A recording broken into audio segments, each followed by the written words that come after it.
अनिल देशमुख ने बच्चू कडू आंदोलन का समर्थन करते हुए कहा कि किसानों की कर्ज माफी तुरंत करनी चाहिए। देशमुख ने कहा कि सोयाबीन और धान की कीमतें हमी भाव से नीचे है। गलत नीतियों के कारण किसान भारी को नुकसान झेल रहे हैं। उन्होंने कहा कि कपास की गलत आयात नीति और सरकारी भाव में अंतर किसानों के लिए चिंताजनक है। इसके अलावा उन्होंने वसंतदादा शुगर इंस्टीट्यूट की जाँच पर भी सवाल उठाए और लावनी वीडियो पर कोई विशेष प्रतिक्रिया नहीं दी। सर, आज बच्चू कडूंचा महाविकास जो आंदोलन आहे ते नागपुरात होत आहे, पोहोचते आहे ते आज नागपुरात. काय तुमचा पाठिंबा असणार आहे, काय भूमिका? असं आहे की माजी मंत्री माजी आमदार बच्चूजी कडू यांचा आज नागपूर येथे मोठं आंदोलन होत आहे आणि त्यांच्या ज्या मागण्या आहेत की आमच्या सर्वांच्या ज्या मागण्या आहेत त्यामुळे आपल्याला सर्वांना कल्पना आहे की आज शेतकरी अतिशय अडचणीत आहे.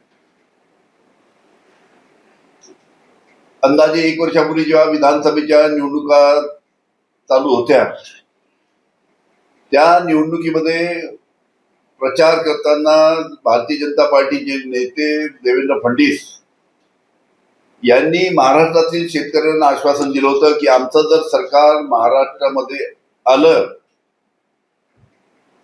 तर आम्ही महाराष्ट्राच्या शेतकऱ्याची कर्जमाफी करू, त्यांचा 7/12 कोरा करू, 7/12 कोरा करू, 7/12 कोरा करू असं 3दा ठासून सांगितलं.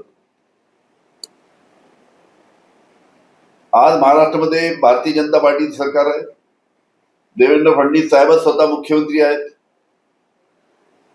आणि म्हणून सर्व शेतकऱ्यांची मागणी आहे की तुम्ही जे अंदाजे 1 वर्षापूर्वी जे आश्वासन महाराष्ट्रातील शेतकऱ्यांना दिलं होतं ते आश्वासन राज्य शासनाने लवकरात लवकर पूर्ण करून महाराष्ट्रातील शेतकऱ्यांची कर्जमाफी करावी. नंबर 1. नंबर 2 असं आहे की आता मोठ्या प्रमाणात सोयाबीन मार्केटमध्ये आलेला आहे.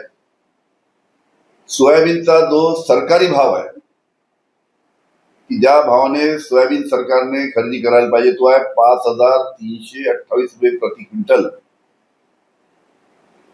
पण आज शेतकऱ्यांचं सोयाबीन मार्केटमध्ये सरकारची खरेदी चालू नसल्यामुळे अनेक एपीएमसी मध्ये अनेक खाजगी व्यापारी 3,000, 3,200, 3,300, 3,400च्या भावाने आज सोयाबीनची खरेदी करत आहेत. शेतकऱ्यांना एका क्विंटलच्या मागे अंदाजे 2,000 रुपये त्यांचा नुकसान त्यांनी होत आहे. याच्याकडे सरकारचं लक्ष नाही. कुठेही सोयाबीनचे खरेदी केंद्र चालू नाही. हमी भावाच्या 2,000 रुपये भाव कमी आहे. याकडे शासनाचं लक्ष नाही.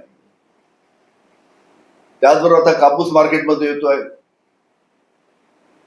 आणि राज्य शासन आणि केंद्र शासनाच्या चुकीच्या धोरणामुळे मोठ्या प्रमाणात कापूस आता परदेशातनं भारतात आणि महाराष्ट्रामध्ये येतोय. पहिले परदेशातनं कापूस जर आणायचा असेल तर आयात कर 11% लागत होता. तो आयात कर या सरकारने 0% केला आणि त्याच्यामुळे मोठ्या प्रमाणात परदेशातला ब्राझील असो, अमेरिका असो, अनेक देशातला कापूस आज भारतामध्ये येत आहे, महाराष्ट्रामध्ये येत आहे. त्याच्यामुळे आता कापूस जेव्हा मार्केटमध्ये जाईल आता काही दिवसात तेव्हा कापूस उत्पादक शेतकऱ्याला भाव मिळणार नाही. तशी धानाची परिस्थिती आहे.